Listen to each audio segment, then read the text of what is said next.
1834, Georgia Territory. Some names are whispered only in the dark. Some stories were never meant to be recorded, and some voices remain long after the body has rotted away. Welcome back. Before we continue, like, subscribe, share. In the surviving ledgers of the Broderick Plantation, a name appears only once: Silas, catalogued under mute male, high value. The rest of his record was struck out with ink, the color of old blood. In 1834, the plantation sat on a ridge near Cedar Hollow, Georgia, a settlement that has since vanished from maps. The locals still call that land the Ridge of Tongues, and few will till the soil there, though it's as rich as sin. The Broderick family were known for their quiet brutality. Dr. Alaric Broderick, a physician by trade and master by inheritance, kept meticulous notes on his experiments in discipline. His journals, written between 1833 and 1837, were unearthed from a false wall in the cellar of the old house before it collapsed in 1902. Most of the pages were fused together by humidity, but some were legible enough to tell a story no one wished to hear. It begins with an arrival. A boy of about 12 was brought to the estate from the coastal markets, unspoken, unspeaking. He was said to have survived a fever that left his tongue blackened and useless. The traders called him Silas, not his true name, but a mockery of silence. Dr. Broderick noted that the boy's eyes were clear and intelligent, capable of absorbing command without word or gesture.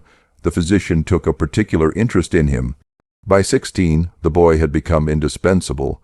He tended the instruments in the small medical wing the doctor had built behind the main house where, according to rumor, he studied human endurance, anatomy, and obedience. Each subject brought in for observation bore scars that healed poorly, if at all. In one surviving account, the doctor wrote, "The silent boy proves invaluable. His hands are steady. His face betrays nothing. He observes pain as though it were a language only he comprehends." But the silence was never submission. In 1834, a storm wrecked the northern field, tearing through the slave quarters and uprooting 3 of the doctor's storage sheds. Among the debris, something strange was found: cages made not for animals but for men, lined with sheets of thin copper and marked with precise incisions, numbers perhaps, or measurements. The overseer, Jonas Vell, swore the doctor used them for medical trials. Yet the markings did not resemble any known surgical notation. Rather, they matched occult diagrams found later among Broderick's papers, the same shapes etched into the backs of several of his slaves. And always near the margins the name Silas. When questioned by the overseer, the boy offered only a look, flat, unreadable. Within the month, Jonas Vell resigned, citing persistent nausea and auditory disturbances when near the medical wing. He died that winter, throat swollen, tongue turned to a dark, leathery mass. Locals said it was fever, others whispered it was the boy's doing. In the parish registry of 1835, Father Henrius Cole recorded that 3 male heirs of the Broderick line died within a single season, each found in their beds, each with wounds the coroner described as identical, deliberate, and surgically precise. No tool was ever recovered. The physician claimed their deaths were due to a hereditary weakness of the groin arteries. The parish accepted it. Who could question a doctor? But the household servants told another story. They said the doctor had begun to lock his doors, sleep with iron chains wound round his legs, and whisper to himself in Latin through the night. They said Silas had learned his master's trade too well. By autumn the boy vanished. The journals stopped there. Yet, when the Broderick house was demolished in 1902, a small cavity was discovered beneath the floorboards of the old medical wing. Inside were surgical tools of unusual make, half steel, half bone, and a single brass tag engraved with the name Silas D. The bone handles bore faint etchings, 8 vertical lines, crossed through with a 9th. And so, the story begins not with vengeance, but with silence. A silence that waited and learned and cut precisely where it hurt most. 1835, the records of Dr. Broderick. The body remembers what the mind forbids. Flesh, when studied long enough, begins to confess. The doctor believed all wounds could be taught to speak. By midsummer 1835, Dr. Alaric de Verua's journals grew more erratic. His earlier entries were cold, professional, diagrams, measurements, reflections on musculature. But that year the script changed.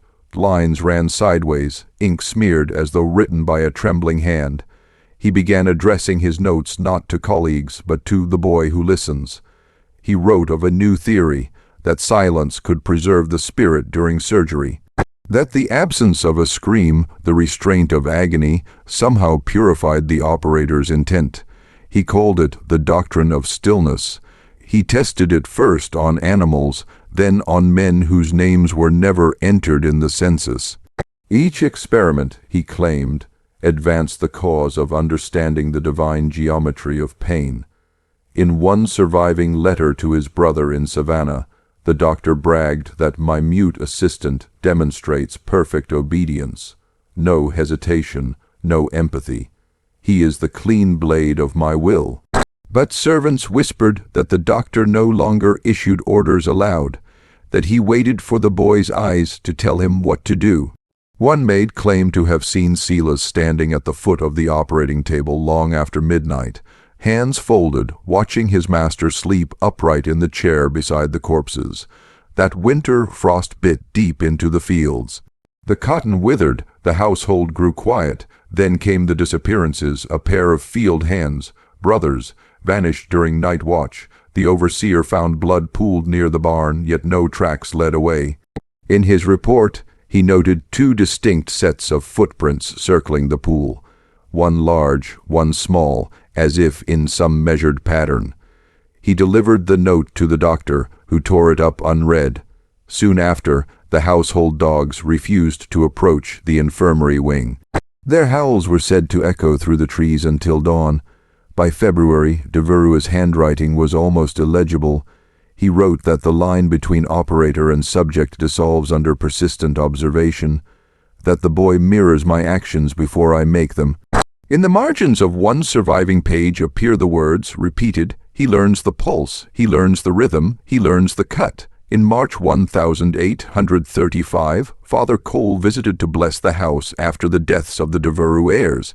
His testimony, preserved in the diocesan archives, reads like a fevered confession. The air in the infirmary was wrong, the odor of spirits and something older.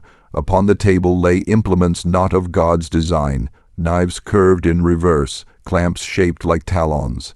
I asked the physician if he dissected the dead. He replied, "No, Father, I only open what cannot speak."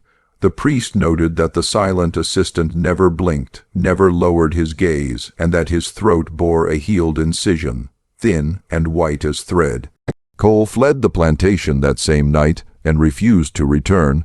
3 weeks later, Dr. de Verua's entries ceased altogether. A single sheet, dated April 19, 1835, survives in partial form. Tonight the boy entered unbidden. The air smelled of copper. He held the scalpel properly, his hand steady. When I asked what he sought, he touched his chest, then mine. I understood. It was the lesson reversed. That was the last time the doctor's handwriting appears. The next morning, servants found the medical wing locked from the inside. Through the keyhole, they saw blood pooled on the tiles and a pair of bare footprints leading toward the door, small, symmetrical, deliberate. When the sheriff broke the door, the room was empty. On the table lay only the doctor's coat and a single tongue, blackened, neatly placed upon a folded page of scripture, and the word was made flesh. For months, no one spoke of what happened. The plantation passed to a cousin, Ephraim de Veru, who sealed the infirmary and forbade mention of the silent boy. But at night, workers swore they heard footsteps pacing behind the wall, a slow scrape of metal drawn across stone. By autumn, Ephraim fell ill, his voice fading until he could only whisper. The physician summoned from Augusta wrote, "The patient's throat bears no lesion, yet the vocal cords have ceased to function. He mouths words, but no sound emerges. It is as if the silence were contagious." The locals began calling it the hush. In the years that followed, the de Veru name rotted like a wet seed. Their crops failed, their heirs left childless or mad. When the house finally burned in 1847, witnesses claimed to see a figure in the flames. barefoot, expressionless, holding something bright and wet at his side, but no body was ever found. Silence, wrote Father Cole before his death, is not the absence of sound. It is the echo of every scream that went unheard. And somewhere, deep under the charred remains of Cedar Hollow, the soil still breathes slow and even, like a chest rising beneath the earth. 1836. The doctrine of stillness. The living fear the dead, yet the dead envy the living their pulse. Both, in time, must learn the same rhythm. The year after the fire in the infirmary, 1836, the Devereux Plantation existed more as rumor than estate. The crops lay fallow. The main house, though still standing, had taken on the pallor of a mausoleum. Windows shuttered, chimneys sealed, doors barred. Only a few caretakers remained, all former field hands now pressed into silence by fear rather than command. Ephraim Devereux's health declined to near catatonia. He could not speak, could not write. He communicated only by striking his walking stick twice for yes, once for no. The local physician, Dr. Finch, examined him and recorded in his account, "The patient's eyes move as if tracking a phantom in the corner of the room. His lips tremble in silent response to a voice only he perceives." When Finch pried open Ephraim's mouth, he found the tongue intact, but thin scars like stitched seams across the base of it. The doctor dismissed them as an old injury. The servants knew better. They said the mute boy had returned. In May, Finch was summoned again, not for Ephraim this time, but for the head caretaker, who was found wandering near the edge of the woods. His shirt stained dark down the front. The man could not speak. When they drew water to wash him, they found no wound, only an empty hollow where his shadow should have been when the lamplight struck him. Finch fled that night and refused to cross county lines again. By midsummer, the estate was officially condemned, but the neighbors still heard noises, the creak of a door in a house long abandoned, the rhythmic tap of a cane against hardwood, a soft, wet breathing as though through bandaged lips. In Savannah, meanwhile, a scholar named Dr. Julian Lafton began compiling the remnants of Alaric Devereux's notebooks. He called it The Doctrine of Stillness, a treatise on the spiritual properties of human quietude. In the preface, Lafton wrote, "The mind, when denied language, is forced to think in flesh." He cited the case of the mute assistant as proof that silence could transcend mortality itself. Yet, by the second printing, Lafton had vanished. The publisher recalled that his final letter arrived smeared with what appeared to be blood and bore a single line scrawled on the back, "He listens through me now." No further editions were printed. Back at Cedar Hollow, travelers reported strange lights near the ruins. One merchant wrote in his log that he saw the figure of a young man standing by the well, head slightly tilted, as though hearing a song too distant for others to perceive. The next morning, the merchant was found dead beside his wagon. His tongue was gone, but his face bore an expression almost peaceful, like a child shushed to sleep. By autumn, the parish archives list Cedar Hollow as uninhabited. Yet Father Cole's successor, Father Warren, attempted one final consecration of the land. His surviving notes read like an apology to God. The soil itself hums faintly beneath the spade. Each strike yields not stone but something softer, skin, I think. We prayed until dawn, but the hum only deepened as though pleased to be remembered. After that, Father Warren's entries cease. Years later, in 1840, a team of surveyors charting new railway lines stumbled upon the Devereux ruins. One of them, Samuel Tate, recorded in his field journal that they uncovered a cellar intact beneath the west foundation. Inside were three things: a wooden table scored with 8 shallow cuts arranged like tally marks, a collection of surgical instruments fused with rust and bone, a single jar sealed with wax containing what appeared to be a human heart, its surface carved with the word Silas. Tate's men left the site before sundown. 2 weeks later, Tate hanged himself in his barn, his journal open beside him to a page that read only, "It beats when I dream." After the railway bypassed Cedar Hollow, the land was never settled again. Locals say that during storms, the wind carries a low humming from the direction of the old plantation, steady, measured, almost mechanical. They call it the pulse of the silent man. Historians dismiss it as folklore, a southern ghost story born of guilt. But in 1902, when the last remnants of the Devereux house collapsed, the excavation team reported finding the cellar once more, unchanged, the jar still intact, the heart still red, what remains unspoken. Wrote an anonymous archivist in 1911, is never lost. It grows beneath the tongue until it learns to move on its own. And in the official register of unclaimed remains, filed under recovered Devereux site, one name appears, written in a different hand from all others, S.D. returned. The interrogation room in the courthouse smelled faintly of limewash and sweat. The air was still, heavy with the strange silence that had followed the capture of the man once called Ephraim, the silent worker from the Broderick Plantation. It was March 1847. Sheriff Alton Carr sat behind a rough, hewn table, two deputies flanking him. Reverend Thomas Keene stood to the side, his hands trembling over his Bible.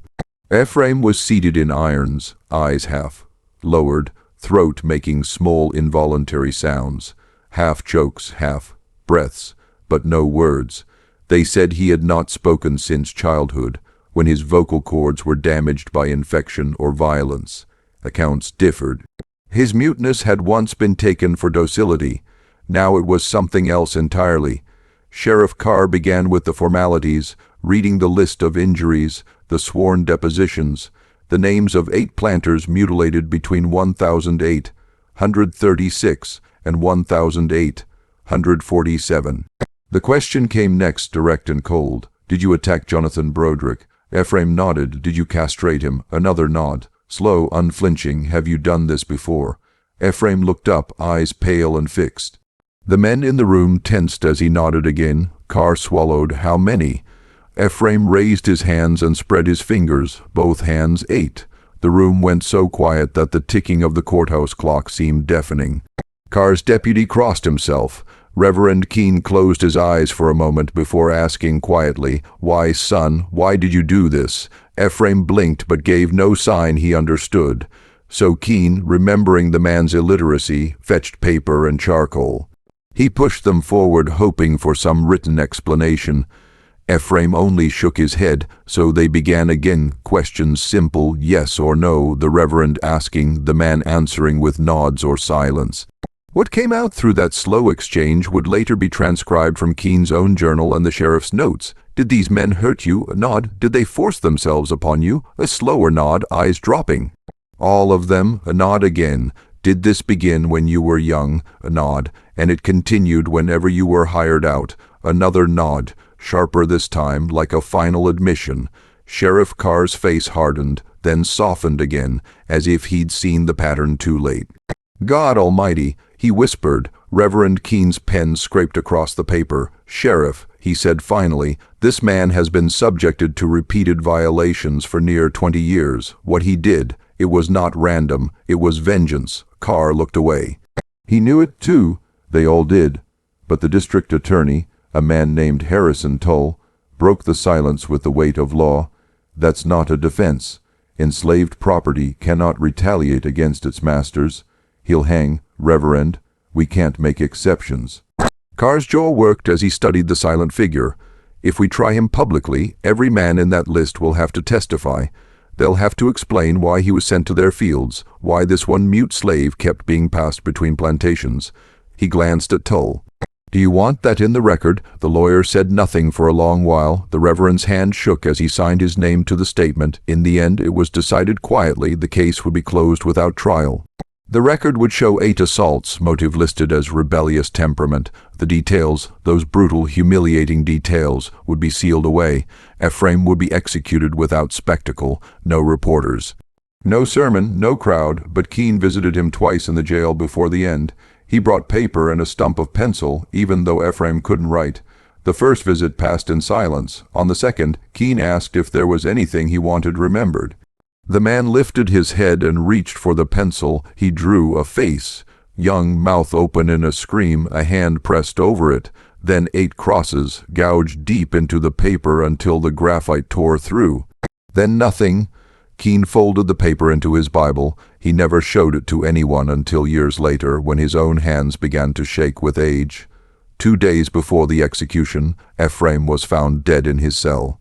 The report said suicide by hanging, using strips torn from his blanket, but the guards swore the cell had been under watch. The torn cloth was thickly braided, stronger than one man could twist alone. And when Keene saw the body, he noted bruising around the throat, marks too wide for a rope, too dark for self-infliction. There was no inquest. They buried him in the unmarked section behind the courthouse among the nameless dead. The Broderick Plantation burned during the war. No record remained of the 8 men except for their shame and silence. For years afterward, field hands whispered that the jailhouse was haunted. That on April nights, a rasping breath could be heard under the stone floor, followed by 8 faint knocks, like fingers drumming on wood. And somewhere in Keene's journal, preserved between brittle pages, still lies that torn sheet of paper, its crosses black with time. The official record ended with a single line: executed April 15, 1008, 147 Georgetown Courthouse Square, cause sedition and aggravated assault. But Reverend Keene's journal told another story. In an entry dated April 17th, written in the tight, slanted hand of a man trying to restrain disbelief, he described being roused before dawn by a messenger. The boy, a freedman who swept the courthouse halls, claimed to have heard movement in the basement cells long after the hanging had been reported complete. When Keene arrived, the cell was empty, scrubbed clean. Only the smell of soap and lye remained, and faint impressions in the dirt floor, footprints that led nowhere.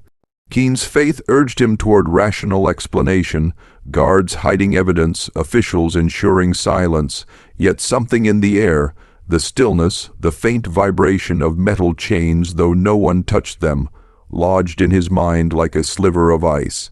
He returned home and spent the day copying Ephraim's drawing over and over, as if repetition could clarify meaning. Each copy looked worse, more warped. On one, the hand over the boy's mouth had begun to look like it belonged to the boy himself. 3 weeks later, the sheriff himself was dead, found slumped at his desk, face pale, eyes wide, no sign of struggle. His throat bore faint dark bruises, circular as though from unseen fingers. The coroner listed heart failure. Keene listed doubt. That summer, the Broderick Plantation began to change. Workers refused to enter the lower fields after sundown. They claimed to hear breathing, labored and wet, in the tall cane. Horses would bolt when led near the old slave quarters. The overseer dismissed it as superstition, until he too vanished one night, leaving only his lantern, still burning in the dew. By autumn, 3 men who had served as deputies under Carr had each left the county without notice. One wrote a letter to his wife in Charleston. "It is as if he walks behind me. Even when I turn, the air bends, and I hear the whisper, that sound like choking."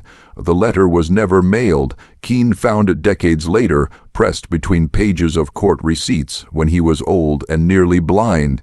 He had never forgotten the sound Ephraim made when he tried to breathe. Neither speech nor cry, just the ragged hum of a crushed voice box. He began to wonder if what lingered was not vengeance but residue, something human left behind in air that refused to forget pain. In 1849, a year before Keene left South Carolina for Pennsylvania, he made one last visit to the site of Ephraim's burial. The cemetery was overgrown, the fence collapsed. He brought with him a small wooden cross, plain and unmarked. But when he pressed it into the soil where the grave should have been, the ground gave way slightly, soft and damp, though there had been no rain for days. Beneath, he thought he heard movement, a slow settling, as though the earth itself shifted to conceal something best left hidden. His last entry from that year reads, "He was not buried alone. I felt it. There were others under that earth, unnamed, unfinished. The silence does not end with him. It grows. For nearly a century, no one spoke Ephraim's name. The Brodericks sold what land remained, and the rest was consumed by swamp and vine. Local children avoided the ruins, saying the wind there spoke wrong. When the war came, soldiers camped briefly on the grounds, and 2 Union privates recorded seeing a pale man standing by the well, watching but never moving. Their captain dismissed it as mist. It was not until 1931 that the story reemerged. A professor from Charleston College named Albert Grier was researching folklore among the low country descendants of formerly enslaved families. He was told of the silent man who punished the wicked. One elder woman, her eyes clouded with cataract, described him precisely: throat sunk in, eyes like water, hands black at the ends from what he done. He come when men do what they shouldn't. He take from them what they take from others. Grier dismissed it as superstition, but when he examined the courthouse archives, he found a sealed envelope bearing Reverend Keene's initials. Inside lay the original sketch: the boy, the hand, the 8 crosses. The paper had blackened in strange patterns like mildew, but under magnification, the stains looked like letters, repeating in an almost rhythmic pattern, "I am still." The professor returned the sketch to its envelope and noted in his field journal, perhaps symbolic, perhaps not. He died in his sleep a week later. His student, a young archivist named Helen Corbett, inherited his notes. In her marginalia, she wrote one observation that no one read until decades later: every person who handled the sketch died within 8 days. The paper was finally locked again in 1942, sealed under the floorboards of the Charleston Historical Society. Yet according to local accounts, even now the drawers in that room rattle faintly every April, when the air grows heavy and the courthouse bell rings without being struck. The year was 1853 when the name Silas surfaced again, first whispered in a letter from a plantation doctor near Savannah. Dr. Hollister had been sent to examine a patient, a young overseer named Clay Morrow, who had fallen inexplicably mute. The doctor's report, found decades later among unsorted county papers, was clinical but uneasy. Subject presents no visible injury to the throat, nor swelling, nor trauma of the larynx. Yet the cords refuse vibration. He can breathe, yet cannot speak, nor hum, nor even groan. His eyes dart constantly to corners of the room, as though he perceives another presence there. When asked by gesture what had happened, Morrow wrote on a slate, "He put his hand on me." When pressed for clarification, he erased the words violently, breaking the chalk. That same night, Dr. Hollister recorded hearing movement outside his window, slow, deliberate steps in the gravel path, and a rhythmic tap as of a chain brushing against stone. He went to the window and saw nothing, but the air had an odor faintly metallic, like iron washed in brine. In his closing note, he wrote simply, "I believe the contagion of silence may not be illness, but memory. I have burned the bedding and left the room." The document was signed in a shaking hand. 2 days later, Hollister's wife reported him missing. His boots were found near the edge of the marsh, each upright and side by side. By the time of the war, the story of the Silent One had spread through Georgia's coastal towns. Soldiers stationed near the old Broderick grounds spoke of a white figure moving among the reeds at night, the moonlight catching the wet sheen of his hands. A Confederate lieutenant wrote in his diary, "I saw him. I swear it. He looked as if stitched from fog and bone, and when he opened his mouth, I heard not breath but wind through hollow wood." After the war, when the Freedmen's Bureau came through the region, several freed families refused to settle the land despite its fertile soil. They claimed it was cursed, not by God, but by what men made and left unburied. One Bureau officer recorded a story told by an elderly man named Elias Horn, who had been a child on the Broderick Plantation. His voice trembled as he recounted what the others called the 8th night. That night he finished his work. There were 8 who'd hurt him, 8 who laughed. He took from them what they took from him. After that, he didn't need to talk no more. The world spoke for him. When asked if Silas had died, Elias shook his head. "You don't die when you done right by pain, you just change shape."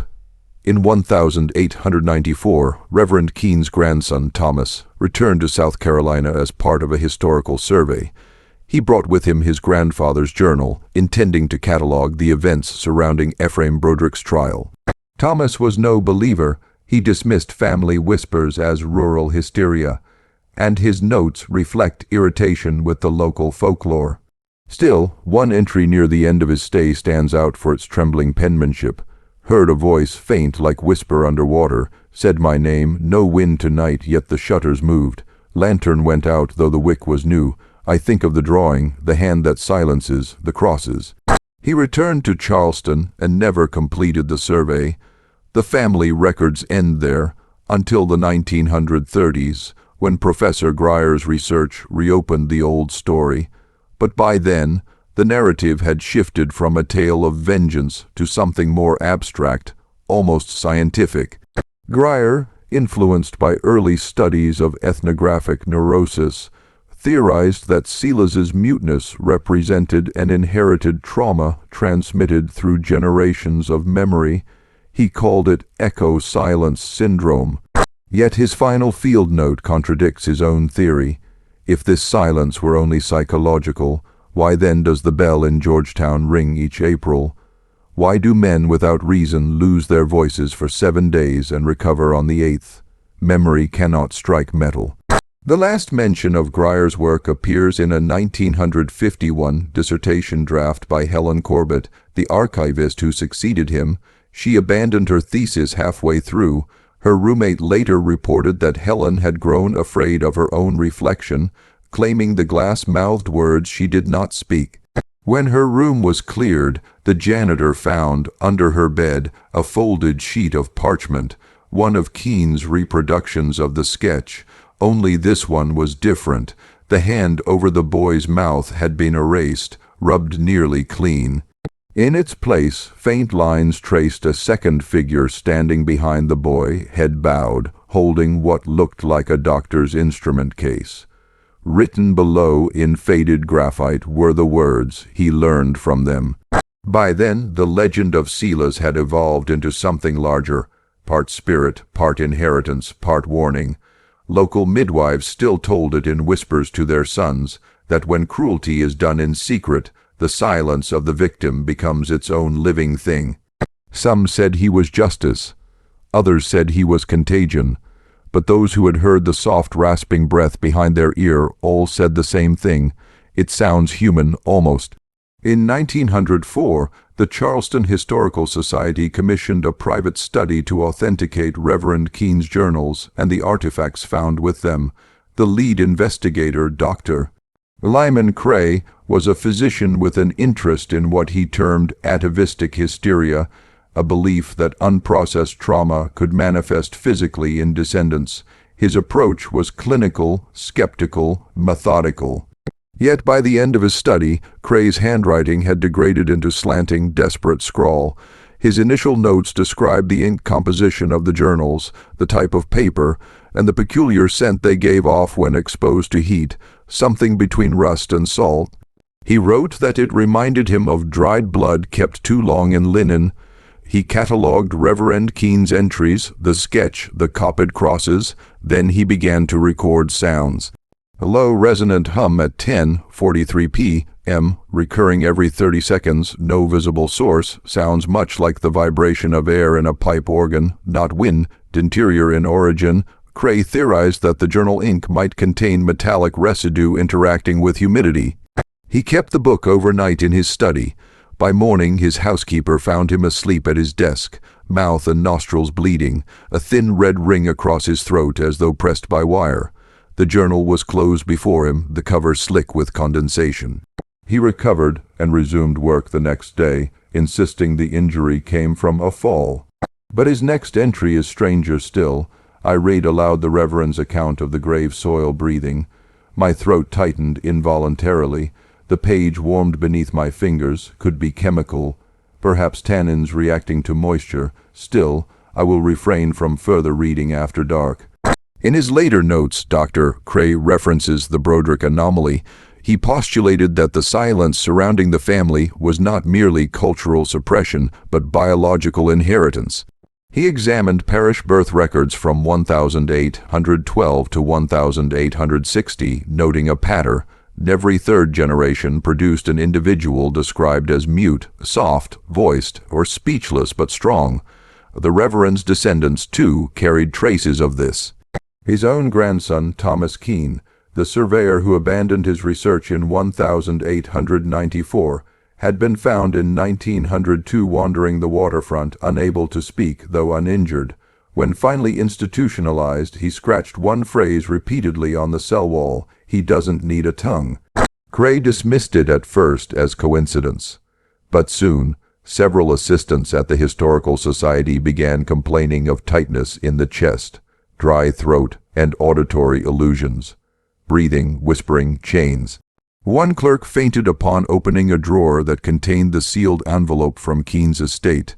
She later claimed that she had heard a child humming a hymn backwards. By the third week of the study, Cray stopped attending his own lectures. His colleague, Dr. Ramsey, took over his notes and left one annotation in the margin: "He believes sound carries infection. He wears cotton in his ears now." 3 days later, Cray disappeared. His office was found locked from the inside. On the desk lay his notebook, open to a page marked with rust, colored smudges. The final entry read, "If the dead are truly silent, then this is not death. This is continuation. The absence of voice has become a species of its own." The drawers had been emptied. Every page containing the sketch's reproduction was gone. In their place was a single slip of paper, thin, brittle, clearly old. It bore the faint outline of a man's profile, drawn in a style matching Reverend Keene's, but with one difference. The mouth had been stitched shut with 9 crude lines of ink, and beneath it the caption, "The Eighth Master still breathes." The investigation was halted. The Historical Society closed the Broderick file indefinitely, yet whispers persisted in Charleston's old quarter that if one stood near the courthouse gate at night, one could hear soft humming from beneath the stones. Janitors avoided that wing after dark, claiming the echo there followed them home. In 1927, during a renovation, workers uncovered a narrow chamber beneath the courthouse archives, bricked over, lined with rotted timber. Inside were fragments of rope, pieces of uniform fabric, and a tarnished key stamped 1847. Among the debris, a single object remained intact, a medical scalpel in a glass case, its handle engraved with the initials E.B. The find was quietly reburied under order of the mayor. No records mention it after that year, but in 1964, an amateur historian named Eleanor Klein, researching Southern penal architecture, requested access to the old Broderick papers. Her surviving notes describe the same sensations Cray once reported: constant vibration through the floorboards, smell of metal, cannot tell if it comes from the earth or the wood itself. The file labeled "Broderick hums when touched." Her husband later found her sitting upright in bed, eyes open, perfectly still. She lived another 7 years without uttering a sound. Doctors called it traumatic aphonia. Her son called it something else. He said she used to hum in her sleep, softly, rhythmically, 8 notes repeated endlessly, as if counting. Even now, those who handle the Broderick file at the Charleston Archives report odd sensations: pressure at the throat, sudden dryness of mouth, or the faint sound of dragging feet just outside the door. One researcher described a figure reflected faintly in the glass display. Pale, eyes downcast, hands dark as ink. He turned, but nothing stood there. The footage from the archive's security camera that night lasts only 7 seconds. It shows the archivist at his desk, looking up, mouth open as if to speak, then freezing entirely as the sound cuts to silence. At the 7th second, his pen rolls from his hand. At the 8th, the video ends. In the spring of 1972, the Charleston Historical Society reopened its sealed collection rooms for cataloging. Among the boxes recovered from the bricked sub-basement was one labeled simply E.B./K. It contained the Reverend's journal, the broken wax seals, and the remnants of a burlap sack that crumbled at touch. The archivist assigned to the project, Matthew Corbin, noted in his log that the papers smelled of seawater and iron, despite being dry. Within the sack was a second envelope, unmarked, containing a small bundle of human hair bound with red thread. Corbin's report was matter of fact. Hair appears gray and brittle. Thread too new for the 19th century, could be prank by former staff. But 2 nights later, he recorded a private note in his personal journal, one never meant for publication. There was humming in the walls again. It's always the same tune, slow, patient, like someone counting. I thought it came from the ventilation until I unplugged the fan, still there, constant. He began documenting each occurrence by time and duration. By the 4th night, the intervals had shortened from minutes to seconds. The humming was soon followed by what he described as a sound like breath drawn through cloth. Corbin's colleagues grew uneasy. They reported his speech becoming strained, his throat dry, as if parched though he drank constantly. On the morning of May 11th, he failed to appear for work. When they entered his office, they found him seated upright at his desk, pen still in hand. His face was calm, but his larynx, according to the coroner, had collapsed inward as if suctioned. No sign of external force, no wound, no mark. The journal he had been writing in was blank except for one line at the top of the page. He listens when we read him. The Historical Society again closed the Broderick collection, but by then copies of Cray's notes and Keen's sketch had already circulated among private collectors, antiquarians fascinated by so-called psychogenic hauntings. One collector, Dr. Henry Ballant, purchased the sketch in 1981 through a London intermediary. Within 3 months, he suffered partial paralysis of the throat and hands. In his final letter to his assistant, written shakily and nearly illegible, he claimed, "The figure in the drawing shifts when I look too long. He's nearer now. I think he's learning how to draw me back." Ballant's widow sold his collection to a small museum in Savannah. The items were stored in a climate-controlled vault tagged as plantation artifacts, unverified. The curator, Mrs. Winifred Dole, reported no anomalies at first, until the museum night watchmen began quitting one by one, claiming they heard whispering from the vault. One guard described it in detail. "It's not words. It's that sound people make when they mean to say something but stop, like a breath that never finishes." Security footage showed faint flickers of light inside the sealed case, like movement under glass. By 1997, the Broderick artifacts had become legend among archivists and historians. Some viewed them as a cautionary tale about the preservation of trauma, how history itself resists being buried. Others, particularly those who'd handled the materials firsthand, used quieter language. They said it wasn't history that resisted, it was memory that fought to stay awake. That year, the Savannah Museum was damaged in a storm. The storage vault flooded, destroying most of the collection. All that remained intact was the envelope marked E.B. and a single page of Reverend Keen's writing, preserved in oilskin. The ink had bled, but 5 words remained perfectly clear. "Silence is the proof of him." 2 months after the flood, a graduate researcher named Rebecca Hales began compiling an oral history on plantation superstitions for her thesis at Emory University. She visited Georgetown County, interviewed descendants of former slaves, and recorded multiple versions of what locals still called the Silent One's prayer. The verses varied, but one line appeared in every version: "When the 8th has bled, the 9th will feed." When asked what it meant, an elderly woman named Miriam Gant replied, "That's when he starts tacking from the ones who listen, not the ones who done it, the ones who remember it." Rebecca thought it a metaphor for generational guilt, until her audio recorder began failing. Each playback contained a faint secondary voice breathing between her questions. She dismissed it as interference, until one file, dated April 15th, the old execution date, played back her own voice saying, "I am still." Rebecca never submitted her dissertation. Her roommate found her notebooks months later, filled with careful sketches of an androgynous figure standing in a cotton field, its throat obscured by a handprint. On the last page, she wrote only, "He was not buried under the house. He was buried under us all." By the dawn of the new century, only fragments of the Broderick material survived: letters, witness accounts, photographs of the sketch, and Keen's final sermon transcript. Yet the same unease followed whoever handled them. Archivists described sudden muteness, inexplicable vertigo, and a persistent smell of rain-soaked iron. a journalist from Charleston investigating for a magazine feature, stayed one night at the Historical Society. He recorded his impressions on cassette.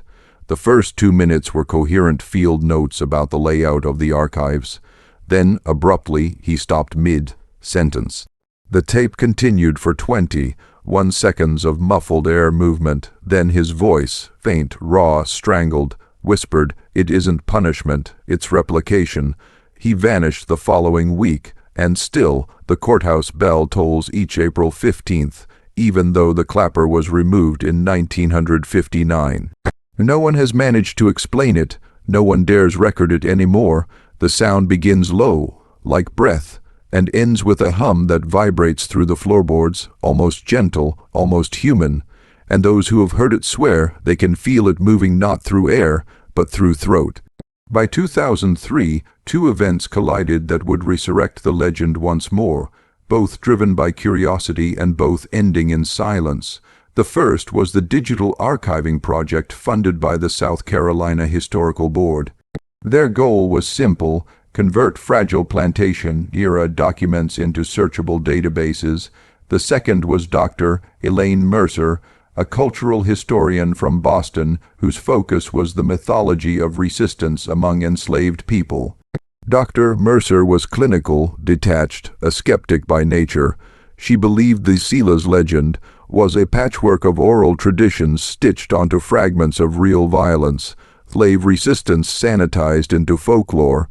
Her team of graduate assistants began scanning the Broderick collection that winter. Among the brittle files was a mislabeled folder marked Rutledge Parish 1846-47. Inside was a faintly stained page containing only a few legible words: 8 taken, 9th unseen. The throat remembers. The scanner jammed every time Mercer tried to process that sheet. It would hum, overheat, and shut down. When she asked her assistant to hold the page under natural light, he winced and dropped it, claiming it buzzed in his fingers like static. They laughed it off. The building was old, the wiring ancient, but that night the lab microphones recorded faint vibrations on every scanner test, frequencies consistent with human vocal cords. Mercer dismissed it in her log as feedback. 2 weeks later, she began losing her voice. At first it was nothing, just dryness, a rawness in the throat, but by the 3rd day, words rasped out broken, strangled. Doctors called it laryngeal stress. She was told to rest. Instead, she kept working. She began whispering to the documents, narrating into her recorder so she could later annotate transcripts. But when she played the tapes back, the recordings contained more than her own voice. Between her words, there were pauses, and then small, almost inaudible breaths, not her own, not timed with her sentences. At first, she thought it was room echo, until she realized the breaths were answering her. Did you suffer, Silas? Inhaled, did they silence you? Exhaled, did you take them for what they took from you? Pause, then a draw. Now hum, low and human. That night, the building's fire alarms went off at 2:47 a.m. The cause? Heat anomaly in storage room C, where the Broderick box was kept. No fire was found, but the temperature reading logged 103 degrees F for 12 minutes, rising and falling like a heartbeat. When the technicians checked the footage the next morning, the timestamp glitched precisely at 02:47:13. The image blurred, then stabilized, showing a shape near the table where Mercer had left the folder. It wasn't human exactly. Its outline rippled as if made of heat or water, but its center was perfectly dark. A week later, Mercer resigned from the project. Her email to the board read simply, "The silence is contagious. We shouldn't have digitized it." She was found months later at her home in Boston, sitting upright, eyes open. The coroner listed her cause of death as cardiac arrest, but her larynx had again collapsed inward. On the kitchen counter was her last voice memo. It played a single word repeated 3 times in a strained whisper: "Remember me, remember me, remember," the third cut off mid-syllable. The board locked the Broderick collection again, this time permanently. But once something is digitized, it doesn't stay buried. In 2011, a graduate coder named Jacob Reyes stumbled across corrupted audio files in the Historical Society's cloud backup. The metadata read Keen Transcripts Recovery, WAV. Out of curiosity, he restored them and uploaded one to a dark academic forum under the title, The Voice of Silas. Within 48 hours, the clip went viral. Listeners reported nausea, throat tightness, and sleep paralysis. Reddit threads claimed the hum in the recording matched a subharmonic resonance at 47 Hz, a frequency associated with discomfort and dread. A few users slowed the sound by 90%. At that speed, you could almost make out the shape of syllables beneath the hum, half-formed, buried under breath. Words no one could fully agree on, but every translation contained the same final phrase, "Stillness is not silence." Reyes deleted the post. His account went dormant. Days later, his roommate told police he'd been muttering in his sleep, throat rasping as if he were whispering through someone else's mouth. By the late 2010s, Silas the Silent had become an internet phenomenon. YouTube documentaries, TikTok ghost hunts, reaction videos, each one trying to trace the origins of the legend. Some called him a vengeful spirit, others a symbol of resistance. A few believed the recordings themselves carried a curse, a memory encoded in sound waves. In 2019, a small podcast called Echoes of the Low Country dedicated a 5-part series to the case. Their final episode ended with a recreation of the hum using digitally filtered audio from the 2003 archive. That file has since been removed. The producer, Lena Park, issued a statement the next day saying her entire team was hospitalized for severe throat infections and loss of speech. The description of the deleted episode still exists in cached pages. It reads, "We finally heard what he was trying to say. It wasn't revenge. It was rehearsal." Now, every April 15th, users claim the hum returns, spreading through playlists, field recordings, even silence itself. No file attached, no traceable origin, just sound, just the breath between history and memory and something waiting inside it to be remembered. It's strange how easily history folds back into itself. Every generation thinks it's unearthing something new, but what we're really doing is opening the same wound again and again and calling it research. I didn't mean to become part of this story. When I began tracing Dr. Mercer's missing field notes, I thought I was studying the mythology of trauma, not stepping into it. But after months of reviewing her recordings, her handwriting, her final voice memo, I started noticing something she described but never proved. The resonance. Every time I opened a file from the Broderick archive, my laptop's microphone picked up a faint vibration, imperceptible unless you knew where to look. A waveform always pulsing at 47 Hz, the same frequency Mercer logged before she died. I thought it was a glitch, a data ghost left behind in the corrupted scans, until the night it started syncing with my breathing. April 15th, 2023. I was working late, compiling the last chapter of my paper, Inherited Silence, the psychological legacy of the Broderick Plantation. The lights flickered once, then steadied. My throat ached. When I tried to speak aloud to record a note, no sound came out, only a hum, soft, wet, human. I froze, the room impossibly still. The hum wasn't from me, it was from the speakers. My screen had gone black except for a single white cursor blinking at the top left corner. Then words began to type themselves. 8 remembered, 1 remains, you opened the voice. The cursor blinked twice, then the final line appeared, he is not gone. The hum grew louder, pressing into the room until the air seemed to vibrate. It wasn't sound anymore, it was a pressure behind my eyes, inside my teeth, deep in my chest. I reached to unplug the computer, but before my hand touched the cord, the sound cut out. Everything stopped. The air settled, but the silence wasn't empty. It was listening. The next morning, I found my throat bruised, faint, circular impressions like fingers, though I live alone. My neighbor said she heard something through the walls around 3 a.m., low rhythmic tapping, like someone working a hammer on wood. When I played back my laptop's system audio from that time, there was no tapping. Only breathing, slow, deep, measured. I stopped working for a while after that. But silence has a way of following you once it's chosen your frequency. In the weeks since, I've started noticing the pattern, Dr. Mercer described that soft vibration, that pressure in the air, before every recording, every playback, every whisper of the past. and always on April 15th, no matter the year, no matter where you are. If you go to Georgetown Courthouse Square now, you'll find a bronze plaque near the old well, installed in 1984.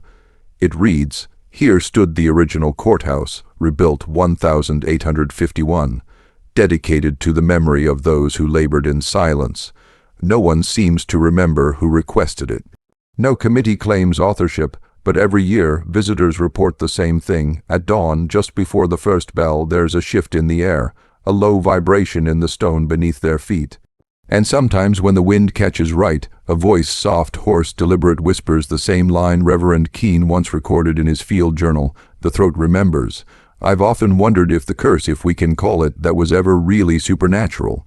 Maybe it's just memory, too heavy to stay buried. Maybe silence itself is the form history takes when it can't bear to repeat its own crimes aloud. But some nights, especially when the room goes still and my voice catches for no reason, I'm not so sure. Because I've heard it, not through speakers, not in recordings, but behind me in the dark, a single breath, too close, too human. And sometimes when I wake with that pressure in my throat, I think about the old stories, the sketches, the bruises, the missing pages. I think about the drawing of the boy and the hand, and I think about the words Mercer wrote before she died. The silence is contagious. If you've listened this far, you've already felt it, haven't you? That tiny pulse in your own throat, the weight of quiet pressing down, waiting for the sound that never comes. Maybe that's all Silas ever wanted, for someone else to feel what he felt, to share the silence. So before I end this, listen closely. Can you hear it? That low hum behind your breathing? That's not background noise. That's the voice that never left. And if tonight, when you close your eyes, you wake with the feeling that someone is standing over you watching, waiting, do not speak. Do not scream, because the moment you make a sound, he will remember that he once could not, and he will answer.